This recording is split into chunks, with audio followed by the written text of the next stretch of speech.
Welcome into the Command Center Draft Night Special, presented by SeatGeek. The most disruptive idea in ticketing? A ticket that works. Expect the expected. SeatGeek. Commanders family, welcome into Command Center Special on the clock. This is the second round, and our Commanders are officially on the clock with the 61st pick of the 2025 NFL Draft. Fellas, first things first, we've been watching. Now, we're a little behind now. My producer's in my ears to let me know when we've officially made the pick. But what you guys seen so far? How are you guys feeling? Any other surprises? Logan, I'm going to start with you. Yeah, I think the big surprise to me is kind of the run on edge that we've seen. It's very dense. We talked about it in the preview show, and all of a sudden we're kind of looking at it, and I've got like one edge on the board that I really feel good about. That's Landon Jackson from Arkansas. So again, do they feel good about him? I don't know. Maybe David Walker from Central Arkansas, so both Arkansas guys. But maybe they shift positions. Maybe that position of need or position of strength is different now. Maybe it's corner. Receiver is really dense right now, so maybe you want to go offensive playmaker. So I really can't wait to see what they end up doing with the pick. 4 edge rushers have already gone in the second round. Fred, how you feeling? Well, the thing about it is, we drafting best player available. We're not on this run where, like they always tell me, if you bad teams need rookies to play. If you're a good team, you usually stash some rookies. You put them on special teams, or they get in when somebody gets hurt. So at the end of the day, I don't think we're going to be forced into a corner to pick anything. Exactly. I think he's just going to let everything fall to him. Hopefully it's Siobhan Rivell. Yes, sir. Yes, sir. Yes, sir. Like, it's still some very, very good players on this draft board. You got to realize this. We don't have a third-round pick. So, like, we really got to make it hit. We need to go and hit in this pick. Got to make it hit. I had so many other guys in mind. I had a lot of edge guys in mind and probably a skill guy too. But now I'm banking on whether we gonna get a corner or some other skill, probably receiver or something like that. But now you still ain't stuck on running back. I know you hurt since you're running back. I only wanted one. But I know how this thing go. You know, what I mean? It's not who I want, it's who they want. It's who they want. And I know ever since Fred talked to me on the radio the other day, he's been talking about Siobhan Rivell. I think it's the first time he heard about him. But I'm gonna move on and go to Trey Amos. And now this is just me pulling for people from Louisiana. You know, the kid from New Iberia, Louisiana. I want to see another Louisiana boy go up there and get something done. I might have to do a little voodoo to make sure that don't happen. You don't know it. Fellas, I think, we talked about that offensive lineman pick not being super sexy. However, we've seen the NFC East load up on those defensive linemen. When you see those moves made, I think, Logan, you said it. You're like, dude, we made the right pick because, of course, you got to protect your quarterback, right? Absolutely. And again, like, this is what you're building for, right? This is why you build that group out, and this is why the decision to draft Josh Connerly at 29 seems like one that has such great foresight behind it. So again, like, it wasn't sexy at the time, but that's why we were so excited about it, because I think it gives you some scaffolding and some support. When you go to get your car, brakes aren't sexy, right? But they're important, right? You worry about getting some rims. You want to make sure your car looks all clean. You don't have no damn brakes. You're going to have a clean car if it ain't got with no nice money rims going in the ditch. It don't work. So your offensive linemen is like your damn brakes. They're necessary. So who the hell cares about sex? But like I say, everybody always said we only won when we had the Hogs. And then they don't want them. That's what people just say. If we gonna pick a wild boy, they're like, man, that's not it. Come on, man. By golly, man, what are you doing? I'm like, come on, man, come on. Now, when you look at the guys, Rebel Jr. and Trey Amos, let's talk about that because we've talked a lot about secondary. Edge is flying by, so let's look at that secondary real quick. When you look at the two guys, Fred, I'm going to go with you because you're a draft guru. When you look at the two guys, who do you feel fits better? Rebel or Amos? He said you're right.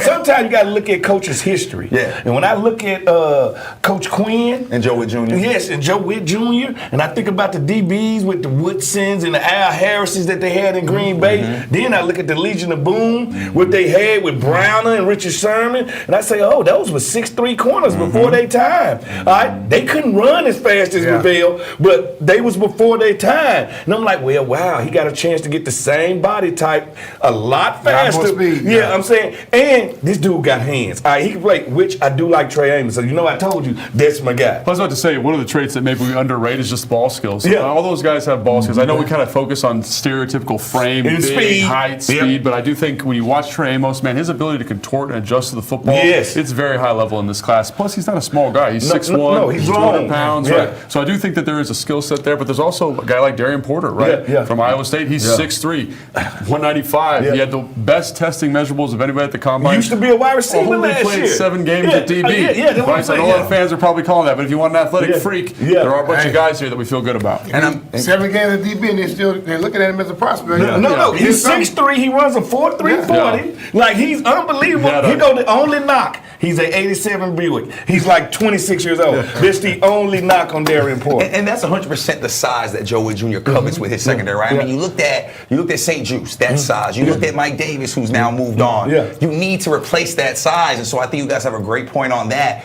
Outside of secondary, do you see this going any other way? Only 2 running backs have gone so far. Our guy Henderson's out of there. Do you see anything possibly shaking right here? 'Cause I just think it's so many of them, and we don't have a 3rd round pick that. We don't, but I mean, if there's a guy you like, so the guys that come to mind are Caleb Johnson from Iowa, really downhill, bigger body guy, breaks tackles, kind of like a more traditional back. And then you got Dylan Sampson from Tennessee, who is that home run shot. Like, I know you like Henderson, but he's got a little bit of that to him, right? A guy that can create something out of nothing, catches the football well. So if you're looking offensive playmaker, I'd probably go to receiver though. Right. Jalen Knoll from Iowa State. All right. Horton from Colorado State. Yeah. There's some really good football players at that position. I don't know if you want to pull the trigger because it's so deep. I agree, Fred. I agree. But then you're going to look at the receivers that you do have and say, can I get a different body frame? Yeah. Like, can I get a dude Yes, that's 6'3", 6'4", that I can throw bad passes to in the red zone? So what are you shopping for? And that's the unique thing about it. You could be shopping in the same room, but I want a different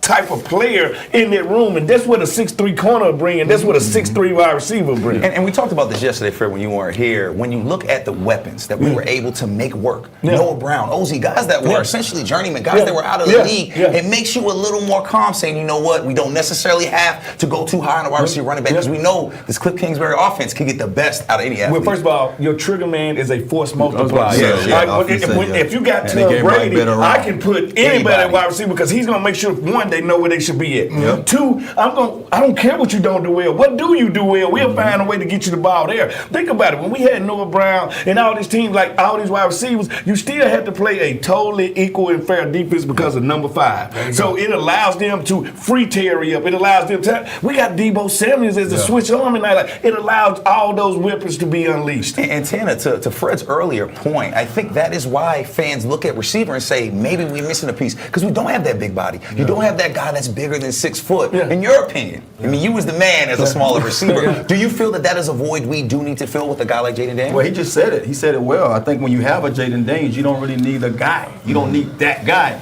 We got 2 of those guys though. You have a Debo and you have a Terry, Scary Terry. So when you have 2 of those guys that are, I guess you can say, that's talked about in this league, that's top 10, top 15 wide receivers, then they talking to the wall because we don't really need to get no hype just to make us special out there. You know what I'm saying? Like I've seen offenses be able to be successful.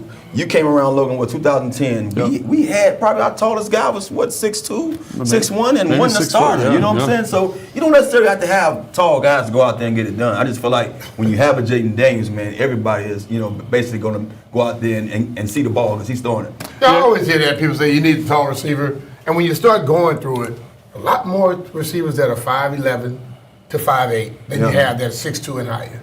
And those guys, if you can separate and get open, that's all that matters. That's all that matters. Jaden will find you. Look at the top receivers in the league right now. Tell me how many of them are 6'3" or higher. And the rest of them are probably right around 6 feet, 5'11", and they can scoot. And I think that's what you have to look for. And when you look at this team with Terry, and you go with Debo, the other guys are going to be even more effective because they got to stop Debo and they got to stop Terry. Now, fellas, we got the news. The pick is in. We What'd are you say? waiting What'd to you hear who that pick is right now. I don't know if I can announce it just yet. That's our boy Gary out there. All I got to say is, there's going to probably be somebody where I might know. You're usually not right. I'm probably going to be right on this one. I'll tell you what, man. I'm not even going to ask Logan because Logan been right every single time. Now, again, we might be a little delayed. They're about to announce the pick right now. Gary Clark. You see, he ain't wasting no time. I mean, he getting right to it. GC don't you know we trying to go home. G don't like talking, man. G7 would get in. All righty, our pick has been announced, fellas. Somebody from Louisiana? Trey Amos, the secondary. Shed a tear, Fred friend. Smooth got his boy.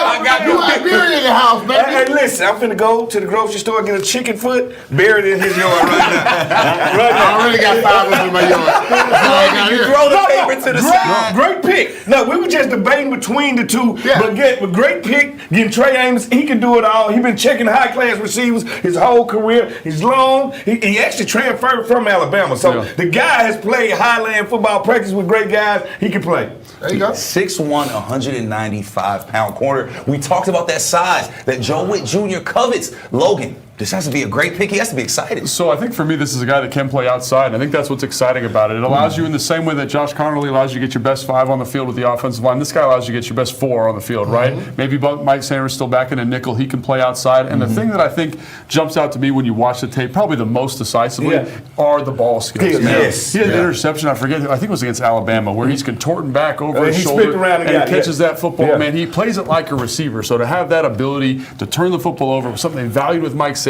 still, I think that comes to the forefront here, and plus the physical profile. He ran better than he thought. He was one of the better testers at the combine. So in terms of what this fit is, I think it's right on the money in terms of stylistically what they're looking for. And 10 and B, while we're at these games and we're watching things take place in these games, we're saying our defensive backs, we need guys to have ball skills. When you have a Joe Witt Jr. defense, you need guys that know how to get that ball back. He is one of those guys. He can play the 50-50 ball. He has the length. He has the size. He has everything you need. I got to imagine this is that perfect prototypical defensive back Joe Witt Jr. covers. When they looked at last year, okay, we saw Benjamin St. Just.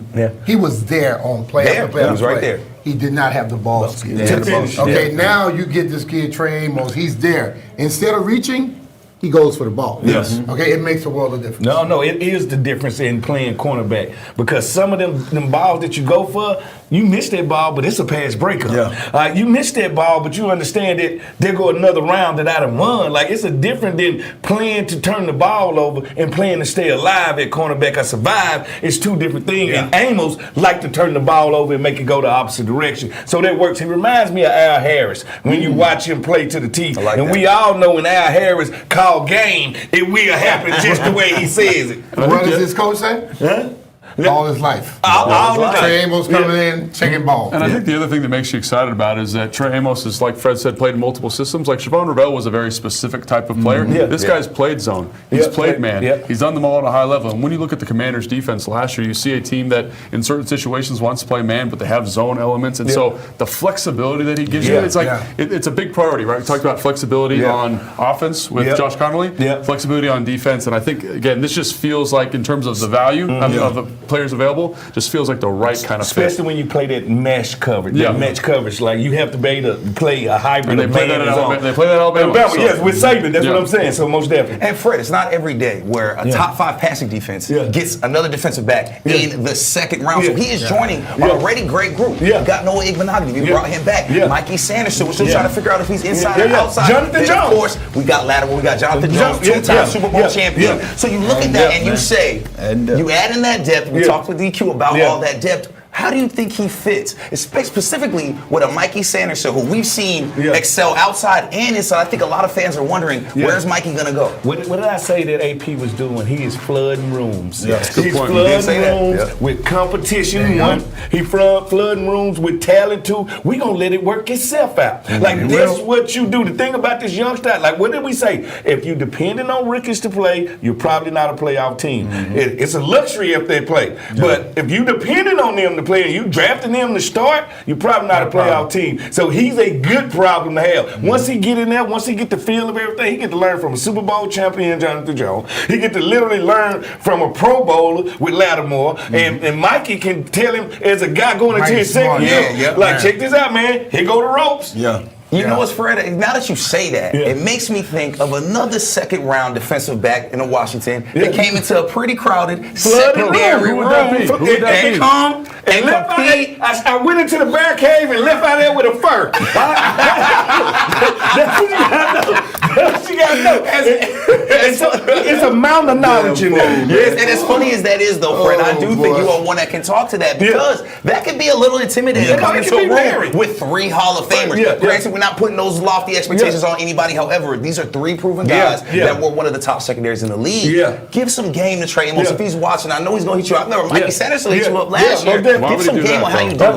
Because he wants knowledge. First of all, when you walk in that building that says commander on it, humble yourself. 2, when you walk in that meeting room, you can pick everybody's brain in there. The one thing about corners, we love to protect young corners from harm. They're gonna try to give you every arsenal to be a good corner. You got Marshall Lattimore that have been through battle after battle. You got somebody that you're gonna really see eye to eye with Mikey because he freshly new to the league. You're gonna have Jonathan Jones, somebody that's kind of built like you. So everybody you can pick something from. Now, when I was doing it and asking questions, I remember this the whole time.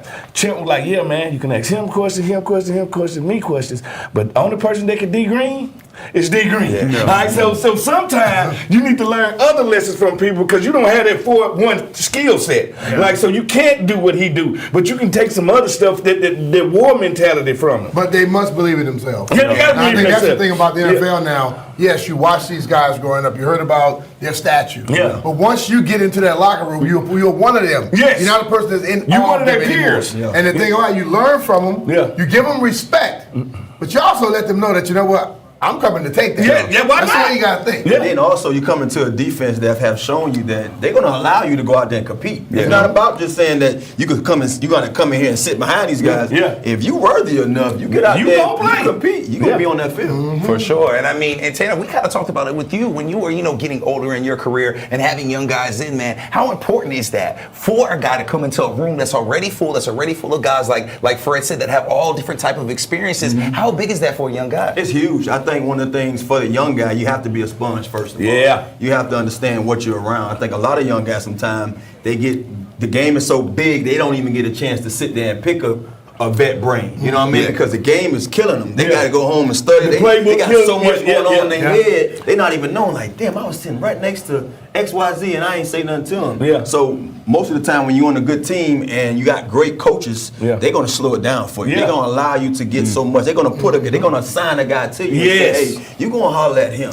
And then most of the guys, like Fred just talked about, like Champ being there for him or D Green being there for him, most of the guys who have that veteran presence, they're going to go and say, like, I can see him sweating. I can see him thinking too much. Let me put something in his ear. And that helps. You know what I mean? So that's what a young guy's supposed to do. When you step into a room and there's veteran presence in there, you go in there and make sure you be a sponge. You go in there and make sure you ask any question because those guys are there to help. Fellas, it's crazy to think we're only halfway through. It's only the end of the second round. However, the Commanders do not have a third-round pick as of now, but we will be standing by in case the Commanders happen to trade up. Now, we have no news, so this is not me breaking any news. This is just saying that we will come back if the Commanders happen to move up to the third. Just in case, we'll be here suited and booted and ready to go and waiting to go to DC Prime to celebrate an amazing first 2 rounds for your Washington Commanders. For Logan Paulson, Fred Smoot, Santana Moss, future Hall of Famer Brian Mitchell, I am Brian Colbert Jr. Thank you for being here with us. And again, if we're back on the clock in the third round, we will come back. If not, we'll see y'all tomorrow